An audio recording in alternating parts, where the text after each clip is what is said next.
In a series of royal visits, Meghan Markle's claim that Kate wasn't a hugger was refuted. The Princess of Wales was not a fan of a hug when they first met, the Duchess of Sussex recalled in the Harry and Meghan documentary. Even when Will and Kate came over and I first met her, they came over for dinner, I remember I was in ripped jeans and I was barefoot, she said in the program. I've always hugged people like I was a hugger. I had no idea how startling that would be for many Britons. I guess it didn't take me long to realize that the formality on the outside persisted inside. Kate, however, has been captured on camera during royal engagements being affable and open with a variety of people, most recently with her old history teacher who made an unexpected appearance in Cornwall on Thursday. She gave Jim Embury a warm embrace as he approached his former pupil at the National Maritime Museum, where he now volunteers on a part-time basis. After a video of Kate beaming as she hugged Mr. Embury was posted to Twitter, a royal fan page criticized Meghan's remarks as utter rubbish. Kate's friend defended her as well, saying that she is friendly and outgoing and gives everyone a big hug and kiss when they arrive. Her being that way comes naturally to her. In 2018, Kate enthusiastically greeted Professor Jacqueline Dunkley-Bent at the Royal College of Obstetricians and Gynecologists, RCOG, in London and gave her a hug before having a catch-up. 3 years earlier, the professor had assisted Kate in giving birth to Princess Charlotte. While out and about, she frequently hugs and plays with children and babies because she enjoys getting to know her younger fans. The Duchess of Sussex has consistently stated that she is not a fan of formal introductions, stating, "I'm an American. I hug."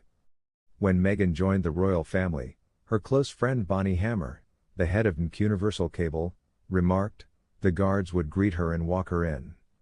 She began giving the boys hugs after the first few occasions, which wasn't really custom. And someone eventually informed her, well, people don't really do that. She pronounced I'm American literally. I hug. According to an expert, the King's coronation has no budget and authorities spend as they see fit.